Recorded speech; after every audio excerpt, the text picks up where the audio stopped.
Hello everybody, Venom here, and welcome back to the second episode of answering your questions. Alright guys, so I got a lot of questions in the comment section of my first ever Q&A video, so here I am making another one. I will be making a third one, possibly a fourth one, a fifth one, whatever. So if you have a question and you want it answered, drop it down below, I will note it, and then I will, answer it.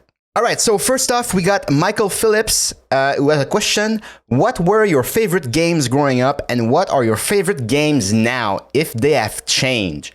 Very interesting question.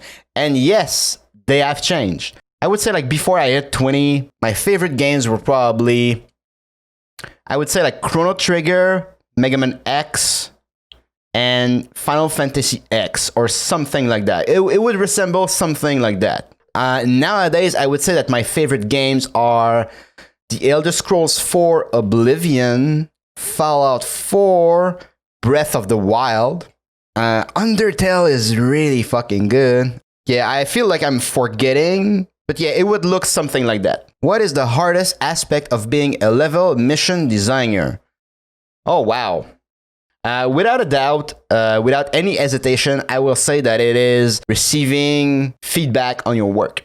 Making video games is an iterative process. Iteration means that when you output something, it won't be necessarily what the project needs on the first time around. And even if you do like the perfect pitch and it's everything is perfect, everything changes so much during the production of a game that it will end up not being ideal for the project. So you constantly need to iterate and, listen to feedback and everything. And nobody really enjoys being told like a list of things that they have to change on their work. As humans, you will get on the defensive a bit and you're going to be like, oh, did I do bad? But it's nothing like that, right? It's just that feedback is important just to, get better. I remember when I was an intern at Ubisoft, I desperately wanted to be amazing, right? I wanted everybody in the room to be like, God damn, this kid's good. Because, I wanted to impress. It was my first job. Really wanted to stay there, too. I wanted to be renewed at the end of my internship.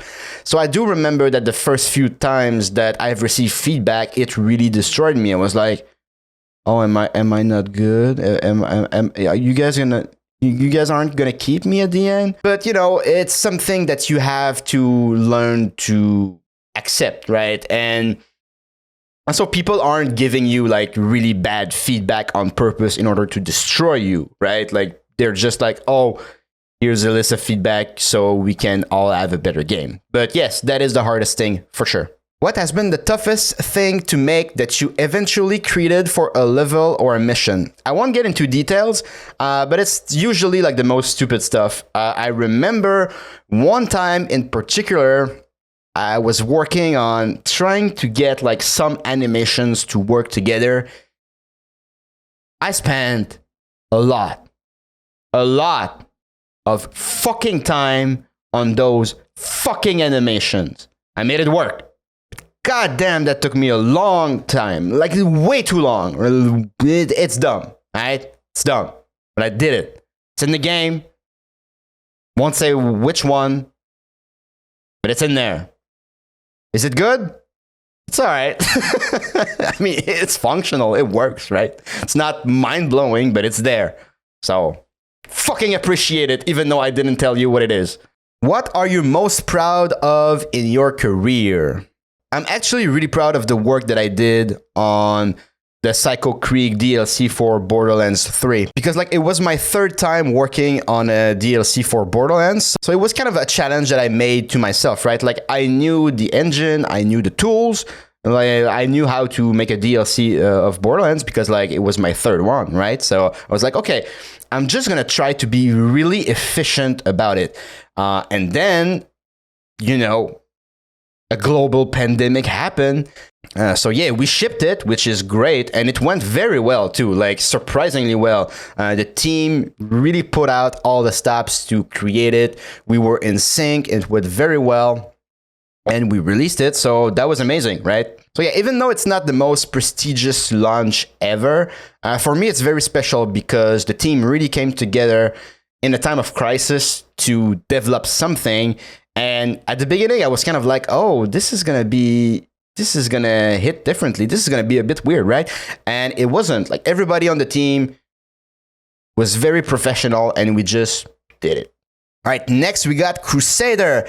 Has Halo taught you anything about game design that you might carry over to your job? I would say that yes. I like to think that any game that I play, any thought that I have about design or in general, ends up helping me, right? That is why I really like to play a lot of different genre of game. Like, I don't just play FPS or open world RPGs, right? I play like city builders, I play narrative games, I like to play all of them. And I think that in the case of Halo, and I think that's why I skipped the franchise for so long initially, is that FPS games that don't have any cover system or things like that, I usually am not really keen on playing. BioShock is another series that I skipped completely for the same reason. And I didn't understand the subtle relationship between picking the right weapon for the right enemy type. And there's definitely something in the game design of Halo that is really fun. It's not just a matter of like finding a sniper and then you're good to go. It's just sometimes the sniper won't cut it, right? So yeah, I think the game design about like how you build encounters and how they feed into the weapon system is definitely something that I hadn't really thought about ever before. What was your favorite game growing up? Final Fantasy X, for sure, for a while. What was your first game? Mega Man X. Number 4, I already answered. What is one thing you think every game needs in order to do well? That's a tough one. I would say fun, but even that is not necessarily true. Because I do believe that some games can aim to try to make you feel negative emotion and use unfun mechanics in order to do so, and I still think that is valid. However, if we think really like about maybe like more commercial, just like, you know, games, if we're not going into the artsy sphere of gaming, right? Fun, like if you can nail a fun gameplay, you can build a game around it. All right, next we got DJ Aftershock, who's asking, you prefer working on meshes on engine-specific software or outside programs like Blender and 3ds Max more? I learned 3D modeling a bit when I was younger in Blender. However, that is years before I got into the games industry. 3ds Max, I learned in school. Yeah, I do remember learning 3ds Max in school. Forgot every single bit of it. Why? Because I'm never using it. As a level/mission designer, I only need to drop gray cubes in an environment and then put a render text on top of it that explains to the artist what I'm trying to put there, right? So if there's a house, I just put like a huge gray cube and I'm like, this here is a house, make it pretty. And my job's done. Easy. All right, so next question is, how would you be able to make clouds in a game and actually fly into them? Is it simple or hard? That is weirdly specific. I would say it's very easy. It's basically just a mesh or an FX without any collision. So really easy, actually. Next, we got Michael Johnson, who asks, how much schooling did you have to go through in order to start game design? Very interesting question, and it might surprise you guys. I did a total of 1 single year in a specialized program in order to get my first job in the industry, which sounds crazy, and I'm not even sure how like the different programs around the world are for level design and game design. But yeah, basically over here in Quebec, we have a very, very like focused, specialized 1.5 year course, which is basically 3 semesters. And then the last one is either an internship, which I got, or if you don't have anything, a personal project that you do at school with the teachers and some people from the industry also. I was very fortunate to get an internship. I think like only 5 of us got one for about like 22 students or something like that. So yeah, that was awesome. How long have you lived in Canada? 31 years, which is also, coincidentally, my age. I was born in here. Probably will die here too. What inspired you to start your channel? Good question. And it's kind of random because it's kind of always something I thought about over the years.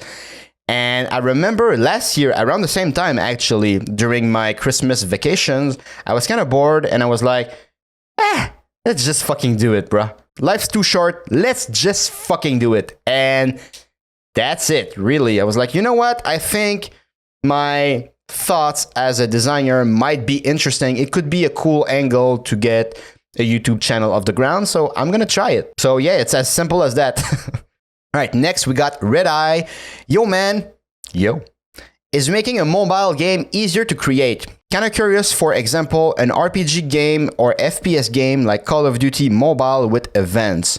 I've never created mobile games. However, they are smaller in scope and they tend to have like fairly smaller teams also. So for that reason, I will say that yes, they are easier. Usually the scope of a game dictates how actually hard it will be to create. Also, like, easy or hard depends on a lot of factors, like how many people do you have. If you make like a game like Skyrim with a team of like 2,000 people, yes, it's going to be hard, but it's going to be easier than if you try to do it with 200 people, you know?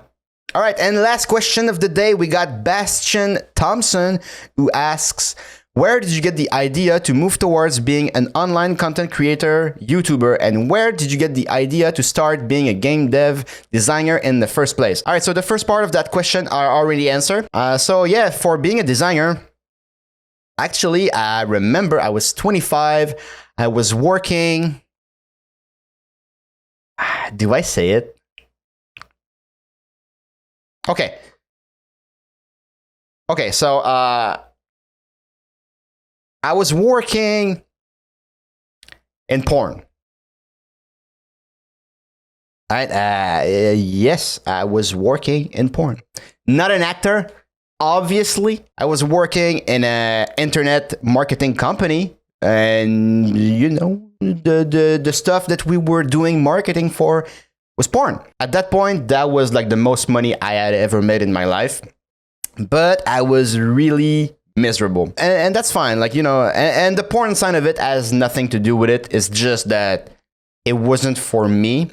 And I really remembered when the exact moment when I knew that I couldn't do that for a living anymore. The boss came in on the floor and was like, hey, everybody, we reached a new milestone. And then everybody was really hyped. Everybody was like clapping like, hell yeah, we made a lot of money. Congrats, guys, we're doing a good job. And I remember sitting there and being like, wow, I really don't give a fuck. And I was like, maybe you're not in the right place, my man. And I wasn't.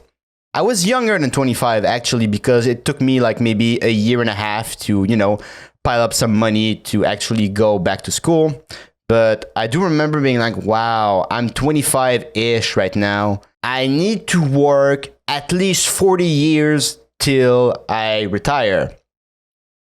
Do I really want to not give a fuck for 40 years and being completely not interested in what I do? No, there's no way I could have done that. So I was like, okay, what do you like in life?